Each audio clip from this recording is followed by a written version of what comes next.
غزہ میں جنگ بندی کے بعد اسرائیلی فورسز فلسطینی مسلح افراد سے لڑ رہی ہیں جنہیں مبینہ طور پر حماس اور اسلامی جہاد کی حمایت حاصل ہے۔ یہ آپریشن غزہ میں نہیں بلکہ جنین میں ہو رہا ہے، جو بقول اسرائیل کے دہشت گردوں کو ختم کرنے کے لیے کیا جا رہا ہے۔ احمد الشیب جنین میں ایک موبائل فون کی دکان کے مالک تھے، ایک جانی پہچانی کاروباری شخصیت۔ مقامی لوگوں کے مطابق وہ جنگجو نہیں تھے، وہ مہاجر کیمپ کے قریب سڑک پر جا رہے تھے جب ان کی گاڑی پر فائرنگ کی گئی۔ یہ ویڈیو ان لمحات کو دکھاتی ہے جب انہیں ان کے 10 سالہ بیٹے کے سامنے گولی ماری گئی۔ انہوں نے فائرنگ شروع کی، ایک گولی انہیں لگی، انہوں نے کہا یا اللہ، پھر گاڑی فٹ پاتھ سے ٹکرا گئی۔ میں نے 2 بختر بند گاڑیاں دیکھی جن کے دروازے کھلے تھے اور وہ ہماری طرف آ رہی تھیں۔ انہوں نے گاڑی پر فائرنگ شروع کر دی، میں نے گاڑی سے چھلانگ لگا دی اور بھاگ گیا۔ اسرائیلی فوج کا کہنا ہے کہ اس واقعے کی تحقیقات جاری ہے۔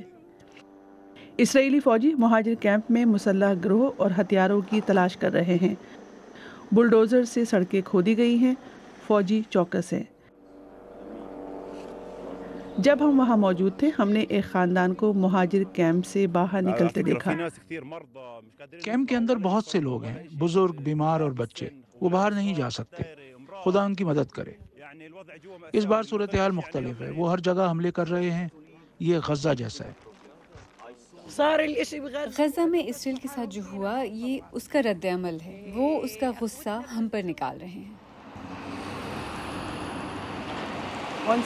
ایک بار پھر جنین لاک ڈاؤن میں ہے۔ اسرائیل کو خدشہ ہے کہ غرب اردن ایرانی اثر و رسوخ اور اسلحے کا اگلا مرکز بن جائے گا، لیکن غزہ میں جنگ بندی کے بعد یہاں طاقت کا مظاہرہ ان اسرائیلیوں کے لیے خوشی کا باعث ہے جو نہ صرف غزہ میں جنگ بندی کے مخالف ہیں بلکہ غرب اردن کو بھی ضم کرنا چاہتے ہیں۔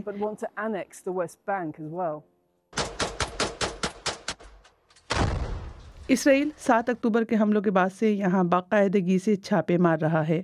اسرائیل کے وزیر دفاع کا کہنا ہے کہ غزہ جنگ کا سبق یہ ہے کہ نہ صرف مسلح گروہ کو ختم کیا جائے بلکہ ان کی واپسی کو بھی روکا جائے۔